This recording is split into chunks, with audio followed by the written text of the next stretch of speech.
GUI இந்தியாவின் தலை சிறந்த vernacular edtech brand, skilling everyone everywhere. Periyar Maniammai institute of science and technology Thanjavur, BTech mechanical. பனி விழும் மலர் திங்கள் முதல் வெள்ளி வரை மாலை 6 மணி. உங்கள் விஜய்.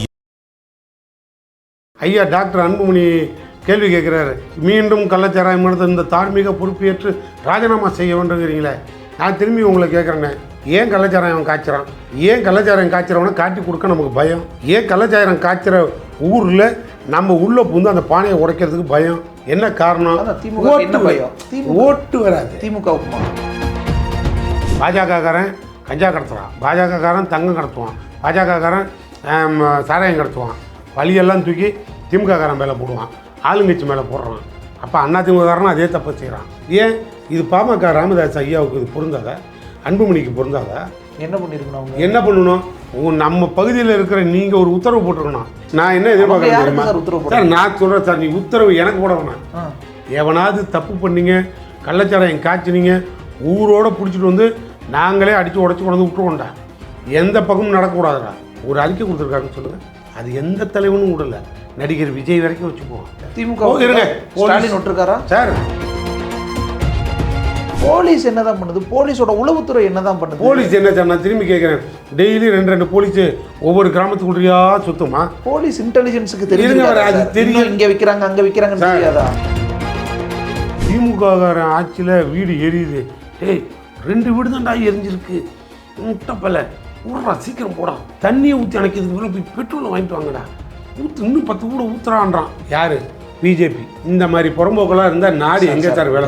கவனமாக வார்த்தைகள். இன்னொரு கள்ளச்சாராய சாவு, ஒரு 2 பேர் இன்னும் மருத்துவமனையில் சீரியஸாக இருக்காங்க. ஒரு பக்கம் கள்ளச்சாராயத்தை ஒழிக்கிறதுக்கு முடுக்கி விட்டுருக்கோம் நடவடிக்கை. கள்ளக்குறிச்சி கருணாபுரத்தில் இப்படி ஒன்று சம்பவம் நடந்துருச்சு, இதுக்கப்புறமாவது இது நடக்கக்கூடாதுன்னு முதல்வர் உத்தரவிடுறாரு. அதிகாரிகள் சஸ்பெண்ட் ஆகுறாங்க, இடமாற்றம் ஆகிறாங்க. தமிழ்நாடு முழுக்க திடீர் சோதனை நடத்துங்கன்னு டிஜிபி உத்தரவிடுறாரு. எல்லாம் சரி, அட்லீஸ்ட் இதுக்கு மேலேயாவது நடக்காது. ஏதோ போன வருஷம் நடந்துச்சு, திருப்பி 1 வருஷம் கழிச்சு நடந்துருச்சு, இனிமேலாவது நடக்காதுன்னு பார்த்தா ஒரு 10 நாளுக்குள்ளே மறுபடியும் நடக்குது. நான் உங்களுக்கு ஆரம்பத்துலேருந்து சொல்லிகிட்டு இருக்கோம், முதல்வர் ஒரு அரசாங்கம் கையில் இருக்குன்னா, திமுக ஆட்சிக்கு வந்துருச்சுன்னா போலீஸ் ஸ்டேஷனை கலைச்சிருக்கேன், நீதித்துறையை கலைச்சிருக்கேன்னு யாரும் சொன்னது கிடையாது. எவன் எங்கே தவறு நடந்தாலும் ஓடி அடித்து பிடிச்சி உடனே நடவடிக்கை எடுக்கிற இடத்துல தமிழக முதல்வர் காம்ப்ரமைஸ் ஆக மாட்டார். எவன் எங்கே தப்பு உடனடியாக அவசரமாக சட்டமன்றத்தை கூப்பினார். கள்ளச்சாராயத்துக்குன்னு புதிய சட்டத்தை மாற்றத்தை கொண்டு வந்தார். அவசர சட்டத்தில் என்னெல்லாம் கொண்டு வந்திருக்காருன்னு நல்லா கவனிங்க. ஆயுள் தண்டனையை கொண்டு வந்திருக்காரு. மாட்டினா கள்ளச்சாராயம் காய்ச்சினா ஆயுள் தண்டனை கொடு, 10 லட்ச ரூபா அவனுக்கு அபதாரம் போடு, அதை தாண்டி அவன் சொத்து எல்லாத்தையும் சீஸ் பண்ணிட்டார். இதை விட ஒரு பெரிய சட்ட திருத்தத்தை கொண்டு வர முடியாது. அதுலேயே 1937 போட்ட ஆக்டில் இப்போ ஒரு சட்ட திருத்த அவசர சட்டம், கடுமையான சட்டம் கொண்டு வந்திருக்காரு. இதெல்லாம் யாரும் சும்மா ட்ராமா போடுறதுக்காக செய்ய முடியாது. இது எல்லாம் அந்த அளவுக்கு இரும்பு கரம் கொண்டு அடக்க தான் அவர் முயற்சி பண்ணுறாரு. முதல்வரோட பாடி அது, அதை விட்டுருவோம். நான் என்ன உங்களை கேட்குறேன், ஒவ்வொரு பகுதியிலையும் இன்றைக்கி அங்கே தஞ்சாவூர், திருச்சி, மதுரை, கள்ளக்குறிச்சி எங்கே வேணாலும் வைங்க சார். நான் என்ன கேட்குறேன், என் ஊர் இது, என் ஊரில் நான் என் சொந்தக்காரன் இருப்பான், இல்லை என் ஜாதிக்காரன் இருக்கான், இல்லை என் மதத்துக்காரன் இருக்கலாம், என் இனத்துக்காரன் இருக்கலாம், எவனோ உன் பாணியில் வச்சுக்க. அந்த ஊரில் பஞ்சாயத்து தலைவர் இருக்கான், 10ஆவதுக்கு அந்த ஊர் அரசியல் கட்சி தலைவர்கள் இருக்கான். உள்ளே காய்ச்சிறான்னா ஒரு கட்சிக்காரனுக்கு தெரியாமல் அதை காய்ச்ச போகிறான். ஏன் சார் இந்த உணர்வு வந்து போலீஸையே நம்பாதீங்க சார். போலீஸை எங்கே நம்பணுன்னா, நீங்கள் கொண்டு போய் அவன்கிட்ட ஒப்படைச்ச பிறகு போலீஸு கள்ளச்சாராயம் பிடித்து கொடுத்தவர்களுக்கு அவார்டு கொடுக்குற இடத்துக்கு நீங்கள் போலீஸ் வந்துருச்சு சார். நீங்கள் கள்ளச்சாராய பானையை உடைச்சி அதை அப்படியே காய்ச்சறவனை பிடிச்சி போலீஸில் ஒப்படைச்சிட்டா கொடுக்குறவனுக்கு அவார்டு சார், பானையை உடைக்கிறவனுக்கு அவார்டு சார். அந்த அளவுக்கு முதல்வர் அழகாக தெளிவாக கொண்டு வந்துட்டார், துணிச்சலாக வந்துட்டார். இதை கூட நம்ம புரிஞ்சிக்காமல் உடனே எதிர்கட்சியில் ஐயா டாக்டர் அன்புமணி கேள்வி கேட்குறாரு, மீண்டும் கள்ளச்சாராயம் எடுத்து இந்த தார்மீக பொறுப்பேற்று ராஜினாமா செய்ய வேண்டுங்கிறீங்களே. நான் திரும்பி உங்களை கேட்குறேன்னே, நான் என்ன கேள்வி கேட்க போகிறேன்? ஏன் கள்ளச்சாராயம் காய்ச்சறான்? ஏன் கள்ளச்சாராயம் காய்ச்சறவனை காட்டி கொடுக்க நமக்கு பயம்? ஏன் கள்ளச்சாராயம் காய்ச்சற ஊரில் நம்ம உள்ளே புந்து அந்த பானையை உடைக்கிறதுக்கு பயம்? என்ன காரணம்? ஓட்டு வராது. திமுகவுக்குமா? கண்டிப்பாக ஓட்டு வராது. இப்போ நாங்கள் சொல்லிட்டோம் திமுகவின், அதனால தான் நாங்கள் சொல்ல மாட்டாங்களா? எங்கள் தலைவர் இப்போ உத்தரவே போட்டார், திமுகவுக்குன்னு பர்சனல் அஜெண்டா கூப்பிட்டு உத்தரவே சிஎம் போட்டிருக்காரு. எவன் அந்த ஊரில் எங்கே கள்ளச்சாராயம் காய்ச்சினாலும் ஒன்றிய செயலாளர், நகர செயலாளர், பேரூர் செயலாளர் ஊராட்சி மன்ற செயலாளர், அத்தனை பேரும் உடனே இமிடியேட்டாக தகவல் கொடு, ஸ்பெஷல் டீமை கொண்டு வந்து இறக்கு, பிடிச்சி தூக்கி லாக் அண்ட் சீல் போடு. எவனும் 4 அயோக்கிய போடுவோம். பாஜகக்காரன் கஞ்சா கடத்துவான், பாஜகக்காரன் தங்கம் கடத்துவான், பாஜகக்காரன் சாராயம் கடத்துவான், பழியெல்லாம் தூக்கி திமுககாரன் மேலே போடுவான், ஆளுங்கட்சி மேலே போடுறான். அப்போ அதிமுககாரன் அதே தப்பை செய்கிறான், பழியெல்லாம் தூக்கி ஆளுங்கட்சி மேலே போடுறான். திண்டுக்கல் சீனிவாசன் இங்கேருந்து போன முறை மந்திரியாக இருக்கும்போது கல்வராயன் மலைக்கு போகிறாரு, பார்க்குறாராம், பேட்டி கொடுக்குறாரு. இப்போ என்ன பேட்டி கொடுக்குறாரு? நான் பார்த்தம்மா போனையாக இருந்தது, என்னடான்னு கேட்டேன், சாராயம் காய்ச்சணுன்னா நான் என்ன பண்ணுறது வந்துட்டேன் அப்படின்னாரு. அப்போ அவர் மந்திரி, வனத்துறை மந்திரி உள்ளே போகிறாராம், காய்ச்சறானுலாம். இவர் என்ன 2 கட்டிங் சாப்பிட்டு போகிறான் வந்தாரா, இல்லை கட்டிங் சாப்பிட்டு தான் அங்கேயே போனாரா, சரக்கு நல்லா இருக்கான்னு டெஸ்ட் பண்ண போனாரா?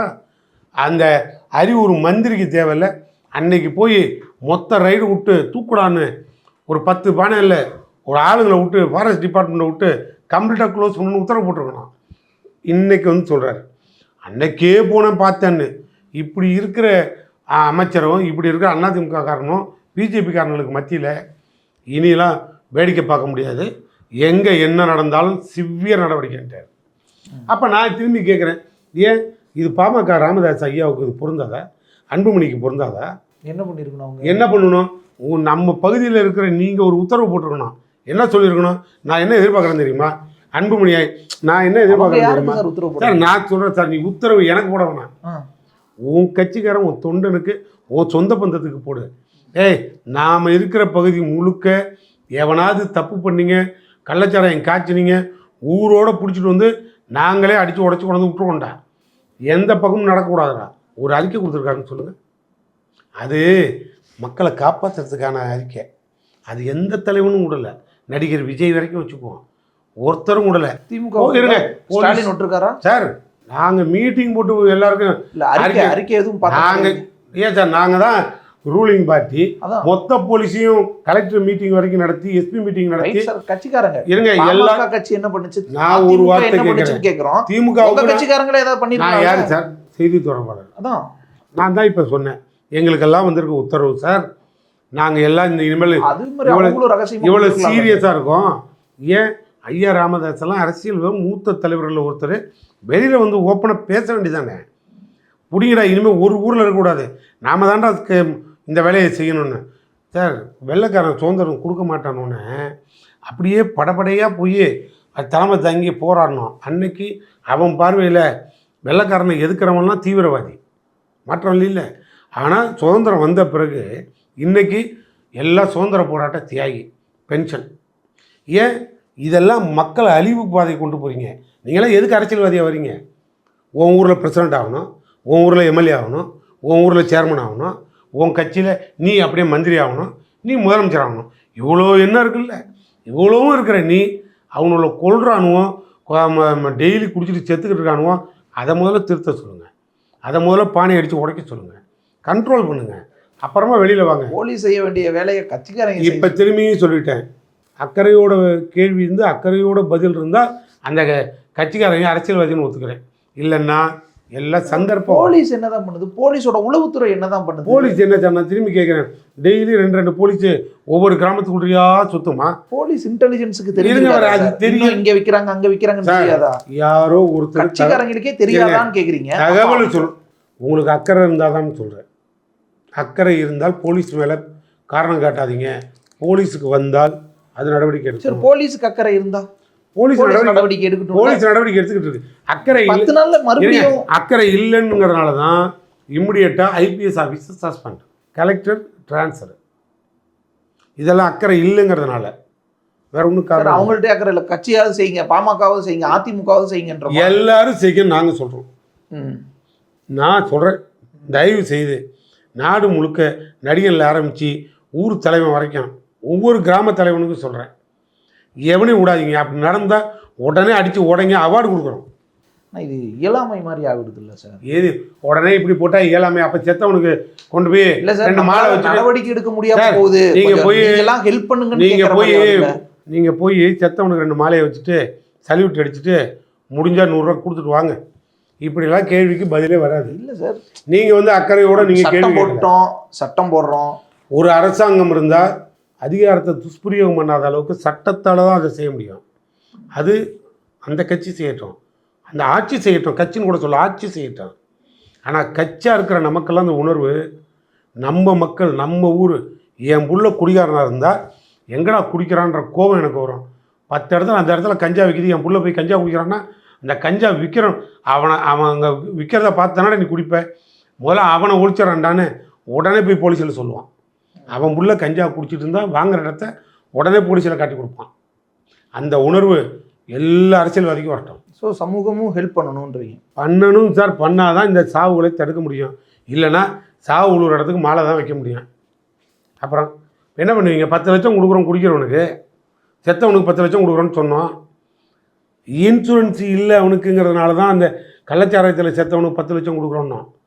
எங்கள் அண்ணன் சீமா குதிச்சு அப்படியே மீனவனுக்கு கொடுக்கலையா, வெடிகுண்டு இது இராணுவ வீரனுக்கு கொடுக்கலையா, இந்த பக்கம் ஆக்சிடெண்ட்டில் செத்தவனுக்கு கொடுக்கலையானா எல்லாருக்கும் இன்சூரன்ஸ் இருக்கலாம்பா, கள்ளச்சாராயம் காய்ச்சறவனுக்கு இருக்காது. அவன் புள்ள ரோட்டில் நிற்கும். அதெல்லாம் அரசாங்கம் ஒரு முதலமைச்சர் 2 பிள்ளையை தத்தெடுத்துக்கிறாரு, அது சாகிற வரைக்கும் படிக்க வைக்கிறாரு, 10க்கு அதுங்களுக்கு நல்லது கெட்டது செய்கிறாரு, 10 லட்சம் கொடுக்குறாரு. இது கேலி பொருளாகக்கூடாது. அப்படி ஆக்குனா அவளை அரசியல்வாதி கிடையாது. உணர்வு ரீதியாக பாருங்கள், இது ஸ்டேட்டு, நம்ம முதலமைச்சர், நம்ம ஆள், நம்ம தான் அதை செய்கிறோம். அந்த உணர்ச்சியில் போய் பார்க்கணும். ஒரு தப்பு நடந்தால் மறுபடியும் நடக்காமல் எல்லாரும் ஓடி பார்க்கணும். திமுக ஆட்சியில் வீடு எரியுது, டேய் 2 வீடு தான்டா எரிஞ்சிருக்கு, முட்டைப்பல ஊடுறா சீக்கிரம் போடா, தண்ணியை ஊற்றி அணைக்கிறதுக்கு பிறகு போய் பெட்ரோலை வாங்கிட்டு வாங்கடா, ஊற்று இன்னும் 10 கூட ஊற்றுறான்றான். யார்? பிஜேபி. இந்த மாதிரி புறம்போக்கெல்லாம் இருந்தால் நாடு எங்கே சார் வேலை? கவனமாக வார்த்தைகள். நான் அந்த உணர்வில் சொல்கிறேன், அது தப்பு இல்லை, அது அவங்களே சொல்கிற வார்த்தை தான். இந்த உணர்வு இருந்தால் எப்படி சார் நீங்கள் ஒரு நாட்டை சமூகத்தை வழிநடத்த முடியும்? எப்படி திருத்த முடியும்?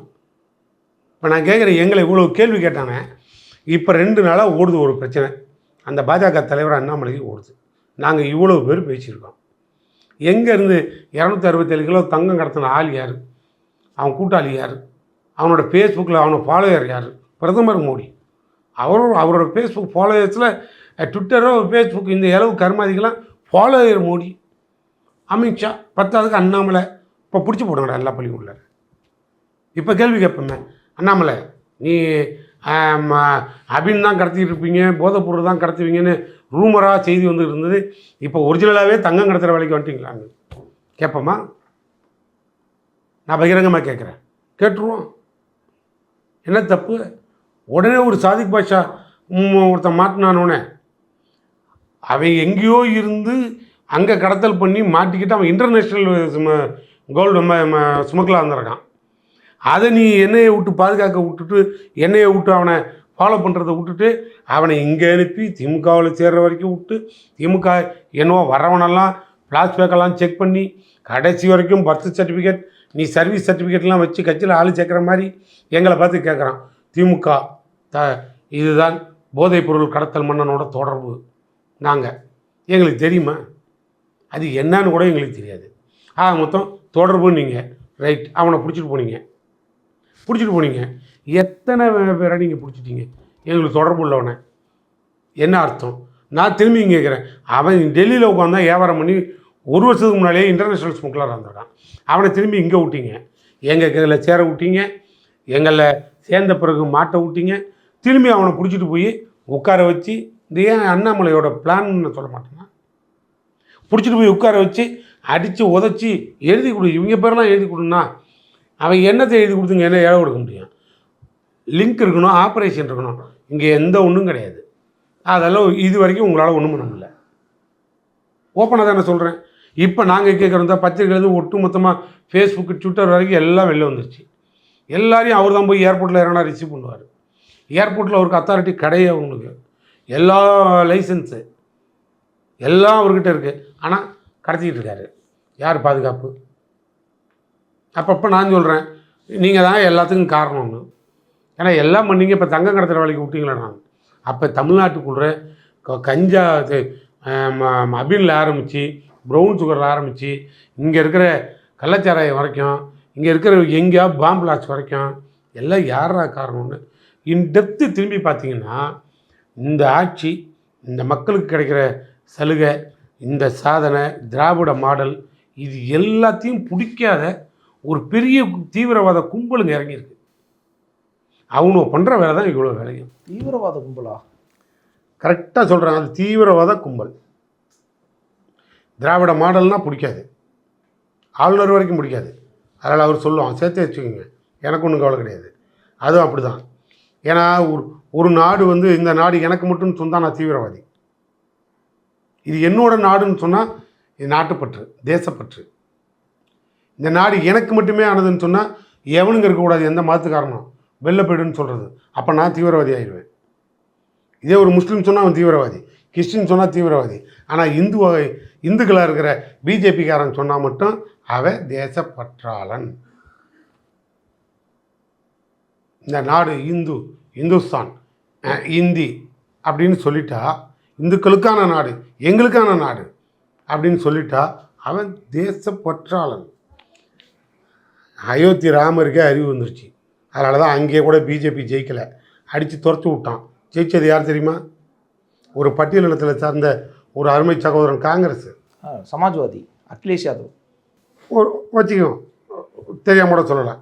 ஒரு பட்டியலினத்தை சார்ந்த என் சகோதரன்ட்டேன் ஒரு பொது தொகுதியில் நிறுத்தி ஜெயிக்க வச்சிருக்கோம். இதையும் கேட்குறாங்க, அங்கே அதை செய்ய முடியுது, ஆனால் இங்கே செய்ய முடியல. அயோத்தி ராமருக்கு அறிவு வந்திருக்கு. பிஜேபிக்காரனும் அயோக்கிய போலன்னு தெரிஞ்சு அடித்து துரத்திருச்சு. அது தெளிவாக இருக்குது. தமிழ்நாட்டுக்குள்ள நீ எங்கே வந்து என்ன பண்ணாலும் சரி 40க்கு 40 அவுட்ரான்னு பூஜ்ஜியம் போட்டுருச்சு. இங்கே யாரா பிரைம் மினிஸ்டர் அப்படின்னு ஒரு கேள்வி எழுப்புனா, இங்கே நாங்கள் யாரை சொல்லி பிரைம் மினிஸ்டர்னு கேட்டோம்? இங்கே மோடிங்கிற பேச்சை நீ பேசிட்டே போன தெரு நாங்கள் சொன்னோம், எங்களுக்கு வேறு யாரும் பிரைம் மினிஸ்டர் இல்லை, எங்கள் பிரதமர் மு.க. ஸ்டாலினுங்கிற பேரை மட்டும் மனசில் வச்சுட்டு ஓட்டு போடணும். எல்லாரும் தமிழ்நாட்டுக்கு எந்த பிரச்சனை வந்தாலும் முதலமைச்சர் மு.க. ஸ்டாலின் காப்பாற்றுவார், அந்த நம்பிக்கையில் ஓட்டு போட்டோம். உங்கள் மேலே நம்பிக்கை இல்லை, எங்கள் மேலே நம்பிக்கை வந்துருச்சு. இது எல்லாம் பிடிக்காத ஒரு தீவிரவாத சக்தி இங்கே 2 ஆளுமையில் செயல்படுது. இது திராவிட மாடல்னால் ஆளுநர் அங்கே உட்காந்து ஆரிய மாடல் ஆட்சி நடத்த வந்தால் அதனால் வர்ற விளைவு. இதெல்லாம் நம்ம புரிஞ்சுக்கணும். ஒரே ஒரு அமைப்பு செயலாளர் ஆர்எஸ் பாரதி பேசிட்டா கொந்தளிக்கிறோமே, எதுக்காக பேசுகிறோம்? 50 புள்ள நீட்டில் செத்து போச்சு, அமைச்சர் உதயநிதி கொந்தளிச்சுட்டு கூடியாந்து என் மந்திரி பதவியே வேணாம், தூக்கி எறிகிறேன், எடப்பாடி நீ ஓடிவா, அண்ணாமலை நீ ஓடிவாயா, நீங்களே போய் கேட்டு வாங்கிட்டு வாங்க, ஒரு விளக்கம் கொடுங்க, நீங்களே வச்சுங்க கிரெடிட்டுங்கிறார். நீட்டு விளக்கு வாங்கி கொடுத்தா கிரெடிட் உங்களுக்கே சேருன்ட்டார். அப்படி ஒரு தலைவன் தமிழ்நாட்டில் ஒரு மந்திரி பதவியை தூக்கி எறிஞ்சிட்டு உண்ணாவிரதம் இருக்காரு, ரோட்டில் நிற்கிறாரு. அந்த உணர்வை கூட கொச்சப்படுத்துகிறாங்க. அவர் பிள்ளை டாக்டரா இல்லை நீட் எழுத முடியாமல் ஃபெயிலாகி உட்காந்துருக்கா? என்ன அப்போ உணர்ச்சி பொங்க ஒரு சமூகத்தில் ஒரு இளைஞன் அடுத்த தலைமுறையை பாதுகாக்கிறதுக்கு உதயநிதி மாதிரி ஒரு ஆள் உள்ளே வந்தால் அவங்களுக்கு பொறுத்துக்களை எரியுது. என்ன நீட்டு ஒரு சாதாரண விஷயம், சின்ன விஷயம், என்ன ஆகிட போகுது? தமிழ்நாட்டுக்கு பிடிக்கல விளக்கு வச்சுக்க போய முடிஞ்சு போச்சு. ஸ்டேட்டில் வேணாண்டு இல்லை வச்சுக்கிடப்போ அப்படின்ட்டா நாங்களே எழுந்திருச்சுன்னு பிரதமருக்கு பாராட்டு நடத்திட்டு போகிறோம். எவன் வேணான்னா இதே ராகுல் காந்தி சொல்லிட்டார்ல, தமிழ்நாட்டுக்கு நீட்டு விளக்கு கொடுக்கணும், நீட்டு முறைகேடு, நீட்டு ரத்துன்ட்டார்ல. அதை விட மாட்டோம், அது வேறு விஷயம். பட் அது போகட்டும். நான் இது எல்லாம் தமிழ்நாட்டுக்கு எவ்வளோ பெரிய இழப்பை உருவாக்கிக்கிட்டு இருக்கு. போராடுறதுக்கு இன்னமும் தலைவர்கள் முன்னெடுப்பாக வரான். ஆனால் நாம் வெளியில் நின்று கொச்சப்படுத்தோம். ஒரு வார்த்தை பேச மாட்டாங்களா? அவங்க வாயிலேருந்து ஒரு வார்த்தை வராதா? பிச்சைன்னு வந்துடாதா? நாயின்னு வந்துடாதா? சட்டைன்னு வந்துடாதா? கோமணன்னு வந்துடாதா? ஆனால் நம்மளை திருடன்னு சொல்லுவான், திருப்தியாக படுத்து தூங்குவோம். இதான் இந்த உணர்வு தான் இங்கே ஓடுது, காம்படிஷனில் ஓடுது. அதுக்கு தான் சொன்னேன், திராவிட மாடல் அது ஆரிய மாடல்.